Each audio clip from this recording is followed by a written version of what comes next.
My name is Esther, and I'm 57 years old. As I sit in this wooden pew at St. Michael's Church, the scent of incense fills the air around me during my husband Robert's seventh-day memorial mass. The candles flicker softly in the dim light, casting dancing shadows on the stained glass windows that Robert and I admired for 35 years of marriage. I watch my son David, now 32, sitting in the front row with his wife Sarah, their heads bowed in what appears to be prayer. But then I hear it. A whispered conversation that makes my blood run cold. David leans towards Sarah and says something that shatters everything I thought I knew about the boy I raised. In that moment, I realize how little respect he has left for me and how much my world is about to change forever. Before we dive into this story that changed my life completely, I want to know where you're watching from today. Please hit that like button if you're ready to hear about a journey that taught me the hardest lesson about family betrayal. Don't forget to subscribe and ring that notification bell because you won't want to miss what happens when a mother discovers her son's true nature. Now let me take you back to where this all began, to a time when I believed in the goodness of the child I thought I knew. Once upon a time, I believed in fairy tales. Not the kind with princes and castles, but the kind where love conquers all and family bonds remain unbreakable. For 35 years, Robert and I built what I thought was a perfect life together in our cozy colonial home in Hartford, Connecticut. He worked as a civil engineer, designing bridges that would stand for generations, while I taught third grade at Woodland Elementary until my retirement 5 years ago. Our house sat on Maple Street with a white picket fence that Robert painted every spring, and a garden where he grew tomatoes, roses, and the most beautiful hydrangeas in the neighborhood. David was our only child, born after 3 years of trying and 2 heartbreaking miscarriages. When he finally arrived, weighing 7 pounds and 12 ounces with Robert's dark hair and my green eyes, I thought God had answered every prayer I'd ever whispered. As a little boy, David was everything parents dream of. He brought me dandelions from the backyard, calling them sunshine flowers for my sunshine mama. He made honor roll every semester, played Little League baseball, and never forgot to kiss me goodnight. I remember the pride that swelled in my chest when David graduated summa cum laude from Stanford University with a degree in business administration. Robert and I flew out to California for the ceremony, and I cried happy tears as our son walked across that stage. He looked so handsome in his cap and gown, and when he spotted us in the crowd, he pointed directly at us and mouthed, "Thank you." That moment felt like the culmination of 18 years of love, sacrifice, and unwavering belief in our boy's potential. After college, David moved back to Connecticut and started working for Hartwell Real Estate, one of the most prestigious firms in the state. Within 3 years, he'd earned his broker's license and was making more money than Robert and I ever dreamed possible. He bought a sprawling house in West Hartford's exclusive area, complete with a 3-car garage and an in-ground pool. When he married Sarah, the daughter of a prominent local banker, I thought our family's success story was complete. Sarah seemed perfect for David. She was beautiful, educated, and came from the kind of established family that opened doors in Connecticut society. Their wedding at the Hartford Country Club was like something from a magazine, with 300 guests, an orchestra, and flowers that cost more than most people's cars. I wore my grandmother's pearl necklace and felt like the luckiest mother in the world as I watched my son dance with his bride. For years, everything seemed golden. David and Sarah lived their upscale life, traveling to Europe twice a year and hosting elaborate dinner parties. They bought expensive art, drove luxury cars, and always dressed impeccably. When they visited us on Sundays after church, Sarah would compliment my cooking, and David would help his father with yard work, just like old times. I imagined grandchildren playing in that same backyard where David had once chased fireflies. But looking back now, I can see the signs I chose to ignore. David's visits became less frequent, always cut short by urgent business calls. When I'd phone him during the week, he rarely had time to talk, claiming he was in meetings or dealing with demanding clients. Sarah would stand by our kitchen counter during visits, checking her phone constantly and making little comments about our charming vintage decor. I told myself they were just busy building their careers and their life together. The first real crack in my perfect family picture came when David stopped joining us for our traditional Christmas morning breakfast. He claimed they had to attend Sarah's family gathering, which started earlier and lasted all day. Then they missed Robert's 60th birthday because they'd booked a last-minute trip to Napa Valley. Each absence felt like a small betrayal. But I kept making excuses, telling myself that young couples needed to establish their own traditions. Everything changed on a cold Tuesday morning in February 18 months ago when Robert started coughing up blood. I'll never forget the look of fear in his eyes as he stared at the bright red stains on his handkerchief. We rushed to Hartford Hospital, where Dr. Martinez delivered the news that turned our world upside down. Stage 3 lung cancer. The words hit me like a physical blow, even though Robert had never smoked a day in his life. Environmental exposure from construction sites, the doctor explained. Tiny particles that had been silently destroying his lungs for decades. The treatment plan was aggressive and expensive. Chemotherapy, radiation, and experimental drugs that insurance would only partially cover. Within the first month, we'd blown through our savings account. By the second month, I'd sold my car and was taking the bus to Robert's appointments. The medical bills arrived daily, each one a reminder of how quickly financial security could evaporate. I pawned my engagement ring, the one Robert had saved for 6 months to buy, and used the money for his medication. I called David immediately after the diagnosis, my hands shaking as I dialed his number. "Oh, Mom, that's terrible news," he said, and for a moment I felt relieved to hear genuine concern in his voice. "Don't worry about anything. Sarah and I will help with whatever you need. Dad's going to beat this thing." He promised to come by the hospital that evening, and I spent the afternoon telling Robert how blessed we were to have such a loving son. David never showed up that day. When I called, he explained that a major deal had fallen through and he had to work late to save the client relationship. "It's just one night, Mom. I'll definitely be there tomorrow." Tomorrow became next week, and next week became a pattern of broken promises and elaborate excuses. Each time I reached out for help, David had a reason why he couldn't contribute financially or even visit. "The market's really volatile right now." Or, "Sarah's been feeling under the weather." Or, "We're right in the middle of closing on a huge property." Meanwhile, Sarah's attitude toward Robert's illness became increasingly obvious. During their rare visits, she'd sit as far from his chair as possible, claiming she was fighting off a cold and couldn't risk getting too close. She'd bring hand sanitizer and use it conspicuously after shaking his hand. When Robert would start telling stories about his engineering projects, Sarah would interrupt with comments about needing to leave early for dinner reservations or charity events. The worst part was watching Robert pretend not to notice. He'd force a smile when David canceled another visit, saying, "The boy's just working hard to build his future. I'm proud of him."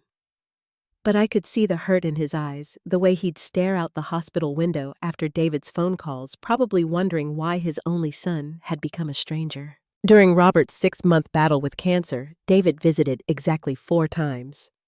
I know because I kept count, hoping that somehow I'd miscalculated and he'd actually been more present than it felt. Each visit lasted less than an hour. David would pace by the bed, checking his phone constantly, making awkward small talk about the weather or the hospital food. He never asked about Robert's pain levels, his fears, or his prognosis. He never held his father's hand or told him he loved him. The financial burden became crushing. I took a job at the grocery store bagging groceries for $4.50 an hour, just to help with the mounting medical debt. At 62 years old, I stood on my feet for 8-hour shifts, my back aching, and my hands raw from handling countless shopping bags. Some of my former students' parents would see me there and look away in embarrassment, probably wondering how their old teacher had ended up in such circumstances. One evening, as I sat beside Robert's hospital bed holding his thin hand, he turned to me with the clearest eyes I'd seen in weeks. Esther. He whispered, his voice barely audible above the machines keeping him alive. Have you seen who our son really is yet? The question haunted me because part of me had seen, but I wasn't ready to accept what I was seeing. I was still clinging to the memory of the little boy who'd brought me dandelions and called me his sunshine mama. Robert passed away on a Wednesday morning at 3:17 a.m. I was holding his hand when his breathing stopped, when the monitors went silent, when the man I'd loved for 35 years took his final breath. The nurse who'd been caring for him touched my shoulder gently and whispered, "I'm so sorry for your loss, Mrs. Chen." In that moment, surrounded by medical equipment and the antiseptic smell of the hospital room, I felt more alone than I'd ever felt in my entire life. I called David from the hospital payphone, my hands trembling as I dialed the number I knew by heart. "David, it's Mom. Dad's gone." The words felt surreal coming out of my mouth, like I was reading lines from someone else's tragedy. There was a pause on the other end, long enough that I wondered if the call had dropped. Then David's voice, flat and businesslike. "I'll handle the arrangements. Don't worry about anything." The line went dead before I could respond, before I could tell him how his father had asked about him in those final hours. True to his word, David took complete control of the funeral arrangements, but not in the way a grieving son should. He chose Fletcher & Sons, the cheapest funeral home in Hartford, despite the fact that Robert had always said he wanted to be buried from Morrison's, where his own father had been laid to rest. When I tried to discuss the decision, David cut me off. "Mom, you're not thinking clearly right now. Let me handle the business details so you can focus on grieving." David selected the most basic package available. No viewing hours, no reception afterward, no flowers except for one small arrangement. He didn't consult me about the eulogy, the music, or even the time of the service. When I suggested inviting Robert's former colleagues from the engineering firm, David shook his head. "Dad wouldn't have wanted a big fuss. He was always a private person." This was completely untrue. Robert had been social and well-loved by his co-workers, many of whom had been asking about him throughout his illness. The funeral itself was a devastating display of David's complete disconnection from his father's life and memory. Sarah arrived wearing a bright red dress that looked more appropriate for a cocktail party than a funeral. She carried a designer handbag and wore sunglasses inside the funeral home, claiming she had a migraine. During the brief service, she spent most of the time checking her phone, not even pretending to pay attention to the minister's words about Robert's life and character. David delivered a eulogy that sounded like he was reading someone else's resume. He mentioned Robert's career achievements and his devotion to family, but there were no personal stories, no shared memories, no emotion in his voice whatsoever. He spoke for exactly 3 minutes and 27 seconds.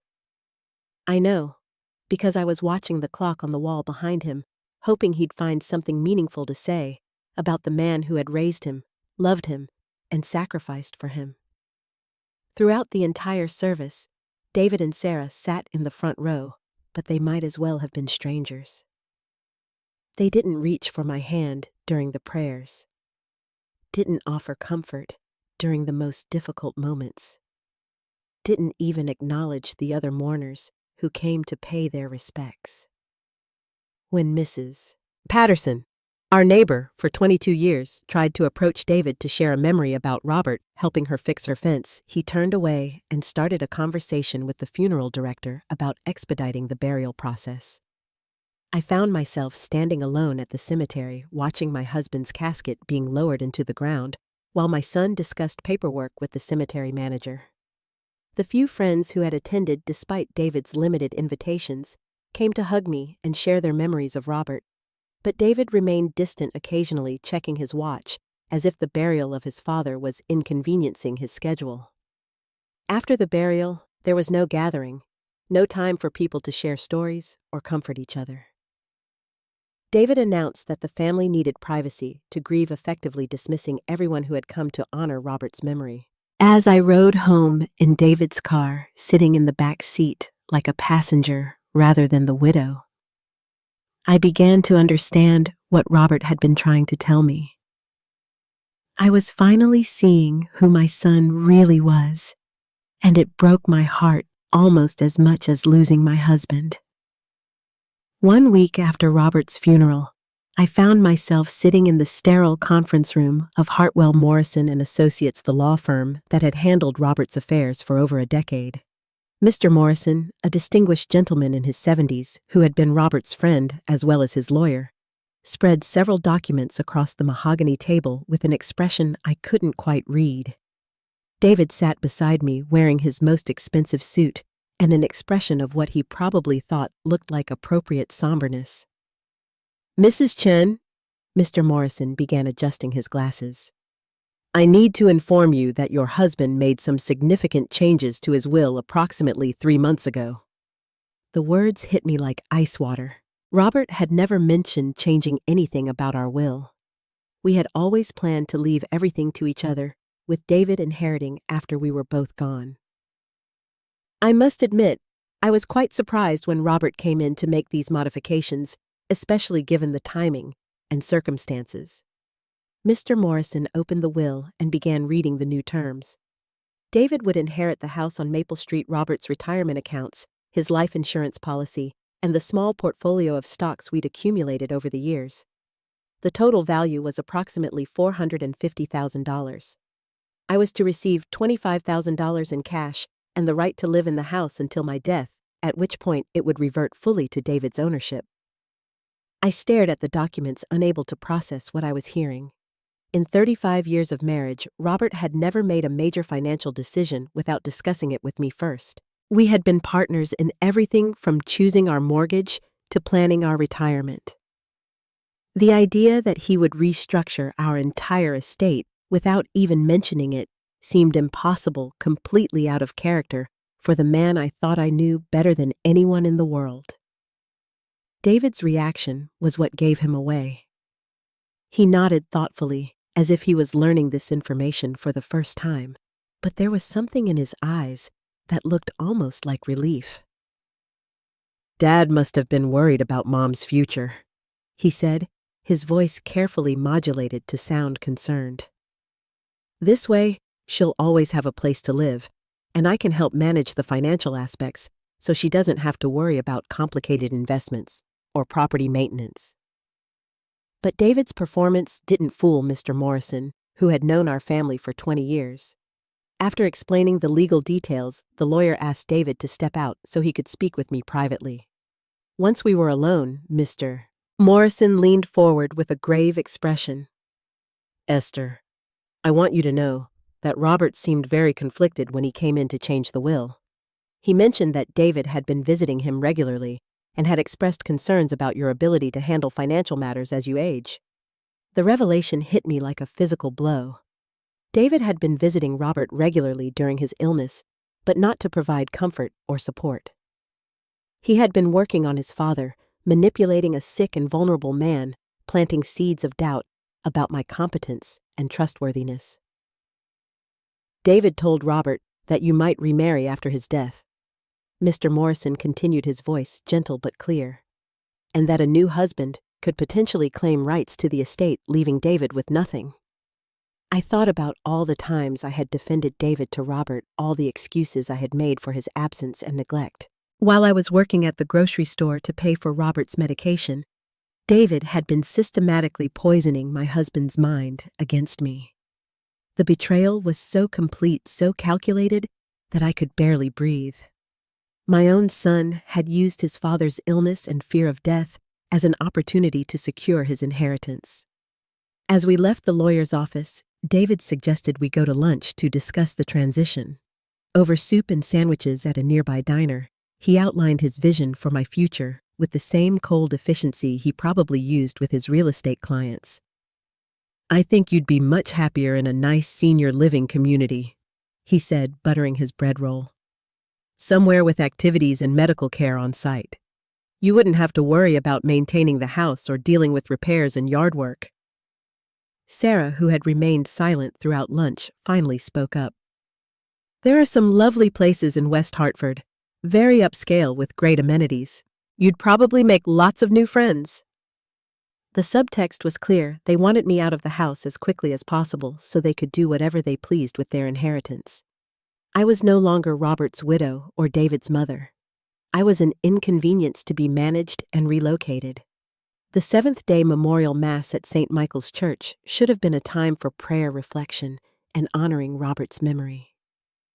Instead, it became the moment when I finally understood the full extent of my son's betrayal and disrespect. I arrived at the church early, wearing my black dress and Robert's wedding ring on a chain around my neck, hoping to find some peace in the familiar sanctuary where we had been married 35 years ago. St. Michael's held so many precious memories. Robert and I had exchanged vows at that altar, promising to love each other in sickness and health until death do us part. We had brought baby David here for his baptism, attended countless Christmas and Easter services, and celebrated our silver wedding anniversary with a blessing ceremony in the same pews where I now sat alone. Father Michael, now in his 80s, had agreed to say a special mass for Robert's soul, just as he had done for my parents years earlier.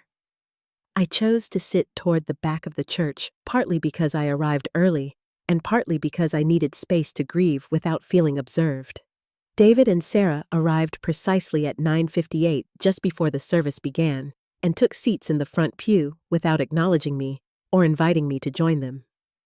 They sat with perfect posture, heads bowed appropriately, looking for all the world like devoted family members mourning their loss. Father Michael's homily focused on Robert's dedication to his family and his community, his integrity in business, and his quiet faith that had never wavered, even during his final illness. As the elderly priest spoke about the importance of honoring our deceased loved ones through our actions and choices, I found myself studying the back of David's head, wondering how the little boy who had served as an altar boy in this very church had become the calculating stranger sitting 10 feet away from me. The moment that changed everything came during the prayer of commendation, when Father Michael was asking God to welcome Robert's soul into eternal peace. The church was completely silent, except for the priest's voice echoing off the stone walls. That's when I heard David lean towards Sarah and whisper his voice just loud enough for me to catch his words. "Once we get rid of the old lady, we can flip this house for at least $800,000. Sarah's response was equally chilling. "Your dad was smart to change the will. She would have wasted it all on doctors and charities." Then David delivered the final blow. Dad finally saw through her act. Took him long enough, but at least he came to his senses before it was too late. The words hit me like lightning. In that sacred space during a service meant to honor his father's memory, my son was discussing me like I was a piece of unwanted furniture to be disposed of.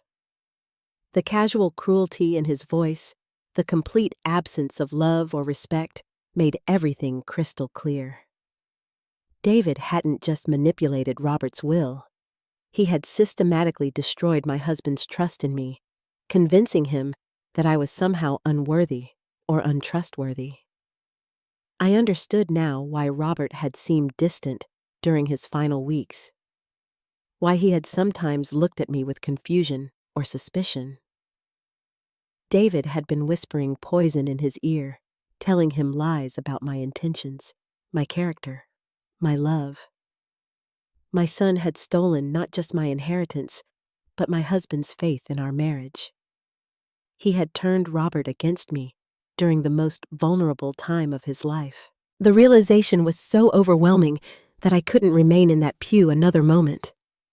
I stood up abruptly, my purse clutched against my chest, and walked out of the church while Father Michael was still speaking. I heard a few murmurs from the other mourners, probably wondering why the widow was leaving her husband's memorial service. But I didn't care about appearances anymore. I needed airspace and time to process what I had just learned about my son's true nature. Standing in the parking lot of St. Michael's Church with the September morning sun warming my face, I made a decision that would change everything. I was not going to let David's manipulation stand. I was not going to quietly disappear into some senior living facility while he profited from his father's death and his own deception. For the first time since Robert's diagnosis, I felt something other than grief and confusion. I felt determined. The next morning, I walked into the offices of Catherine Walsh, attorney at law, with a yellow legal pad full of notes and a determination I hadn't felt in months. Mrs. Walsh was a sharp woman in her 50s who specialized in elder law and estate disputes. I had found her name in the phone book and chosen her specifically because she wasn't part of the old boys network that had run Hartford legal circles for decades. I needed someone who would fight for me, not someone who would defer to David's charm and social connections. "Mrs. Chen," she said after I'd explained my situation, "what you're describing sounds like undue influence and possibly elder abuse. If your son systematically manipulated your husband during a time when he was vulnerable due to illness, we may have grounds to challenge the will." She took detailed notes as I recounted David's behavior, the timing of the will change, and the suspicious circumstances surrounding Robert's sudden loss of faith in me. Our first step was to gather evidence. Mrs. Walsh hired a private investigator to look into David's financial situation and recent activities. What we discovered painted a picture of a man who was far more desperate than he appeared on the surface. David's real estate investments had gone badly wrong during the recent market downturn. He owed significant money to several banks and had taken out a second mortgage on his house without telling Sarah. Even more damaging, we found evidence that David had been gambling heavily at the Mohegan Sun Casino. Credit card records showed regular cash advances and ATM withdrawals at the casino, often for thousands of dollars at a time. Sarah's wealthy family had apparently discovered his gambling problem and cut off all financial support, leaving David scrambling to maintain his upscale lifestyle while drowning in debt. The private investigator also uncovered something that made my heart break all over again. David had been visiting Robert at the hospital and at home, but not on the days when I was present. He had specifically chosen times when I was at work or running errands, ensuring that his conversations with his father remained private. Hospital staff confirmed that David had signed in multiple times, always during my absence. We found witnesses who could testify about David's campaign to turn Robert against me. Mrs. Patterson, our longtime neighbor, reluctantly admitted that David had asked her pointed questions about my mental state and whether she'd noticed any concerning behavior from me. He had also spoken with Dr. Martinez, Robert's oncologist, asking whether cancer patients often became paranoid or suspicious of family members. David had been building a case that I was somehow unstable or manipulative.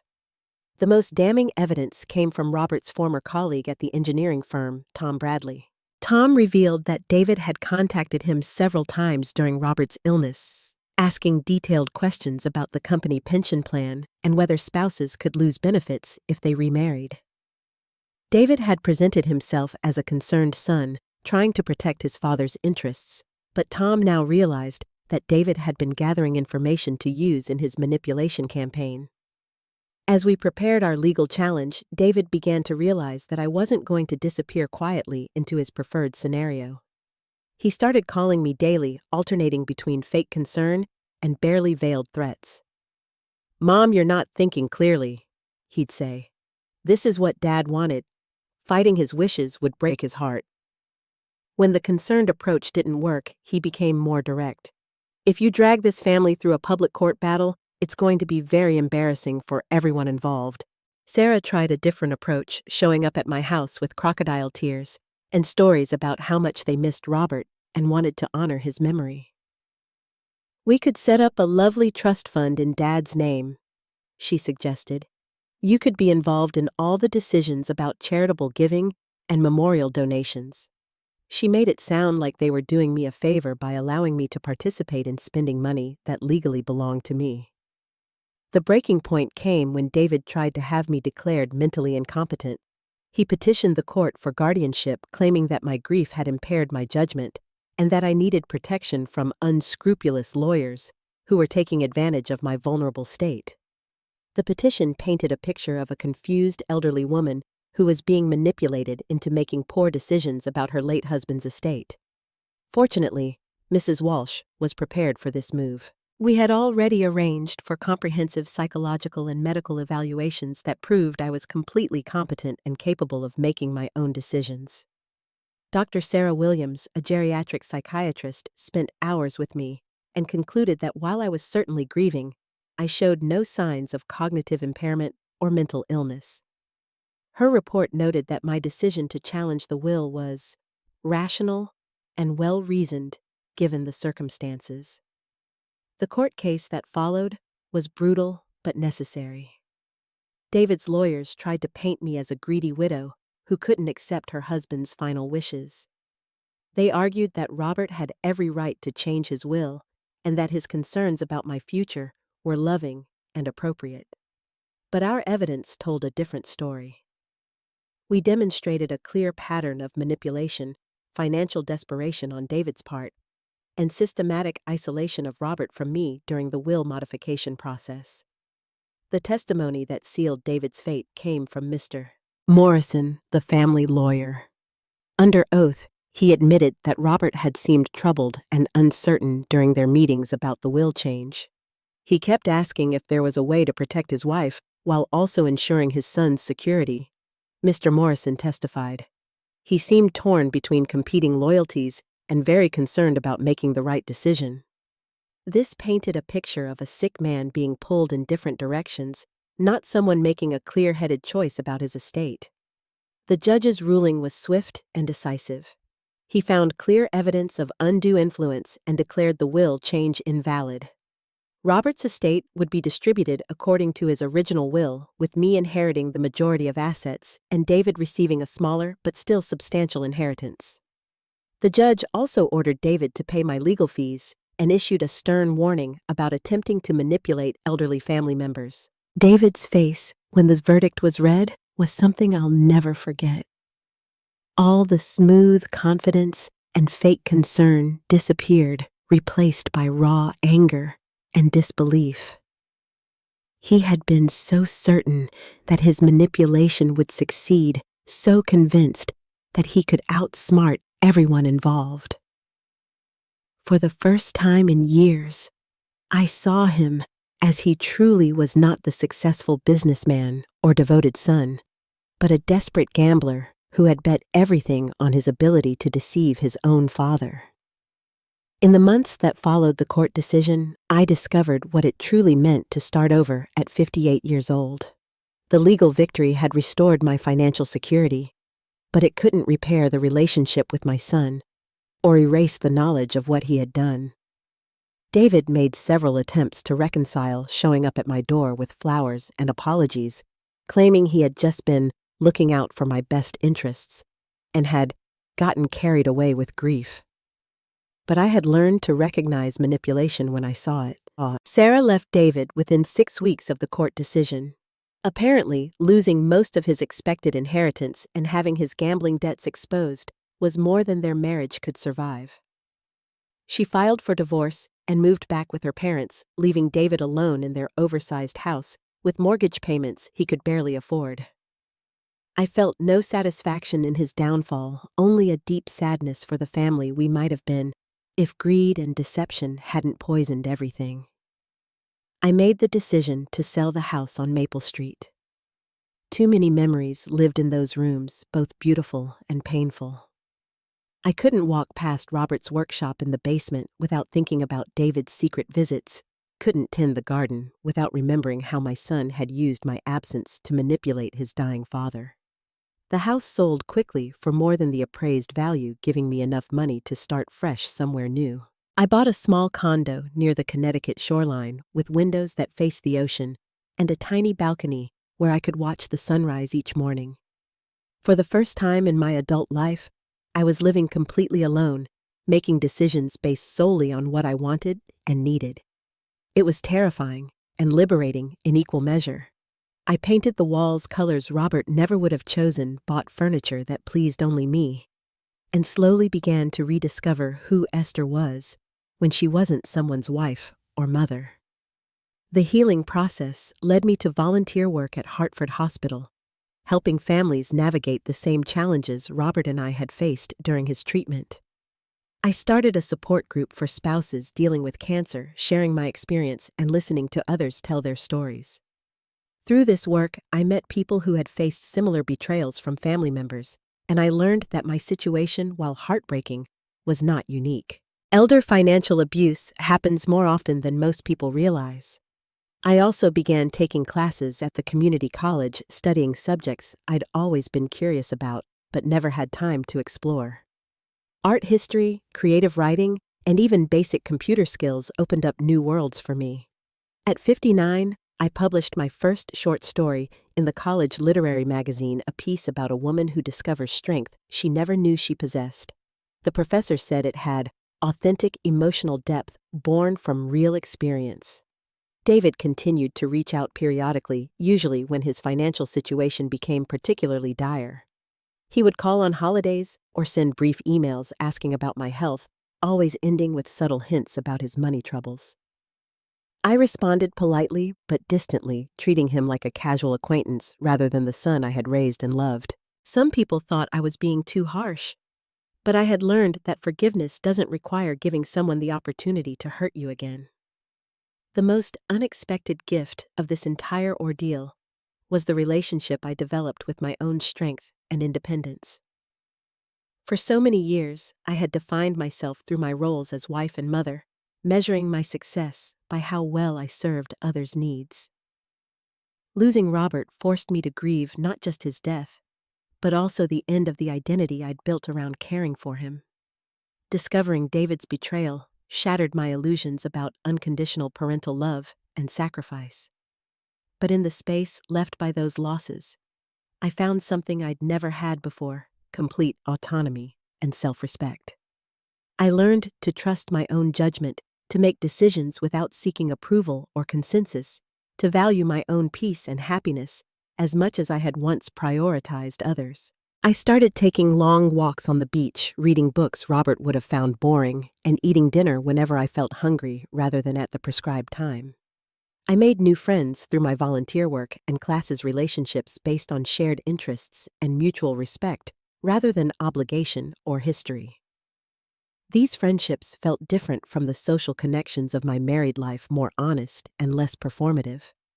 I could be completely myself without worrying about how my behavior reflected on my family or whether I was fulfilling someone else's expectations of who I should be. On quiet evenings in my condo, with the sound of waves outside my window, I often thought about Robert and whether he would have approved of the woman I was becoming.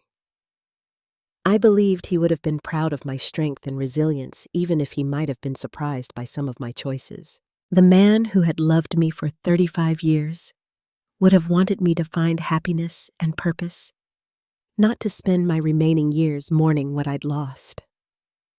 I also thought about the little boy David had once been, the child who brought me flowers and made me proud. That boy had existed, and the love I'd felt for him had been real. But somewhere along the way, that child had grown into a man who valued money more than integrity, who could manipulate his dying father and abandon his grieving mother. I mourned that transformation as much as I mourned Robert's death, but I refused to let it define the rest of my story. Sometimes, the people closest to you can hurt you the most, but that doesn't mean you have to let them win. I learned that protecting yourself from family members who would exploit your love and trust isn't selfish or unforgiving. It's necessary for survival and self-respect. I learned that starting over at any age is possible if you have the courage to let go of who you used to be and embrace who you're becoming. As I write this, sitting on my balcony with the morning sun warming my face and the sound of seagulls calling in the distance, I'm grateful for the hard lessons that brought me to this place of peace and independence. I'm 71 now, and I've built a life that's entirely my own, filled with purpose and genuine relationships. I wouldn't change the path that led me here, not even the darkest parts, because they taught me that I'm stronger than I ever imagined, and that it's never too late to choose yourself. What would you do if you discovered a family member had betrayed your trust in the cruelest way possible? Have you ever had to choose between loyalty and self-preservation? I'd love to hear your thoughts in the comments below. If this story resonated with you or reminded you of your own experiences, please give it a like and share it with others who might need to hear about the power of standing up for yourself. Don't forget to subscribe for more stories about resilience, family dynamics, and finding strength in unexpected places. Remember, your worth isn't determined by how others treat you, and you always have the power to write a new chapter in your own story. Thank you for listening to mine, and may you find the courage to protect your own peace and dignity, no matter who tries to take it from you.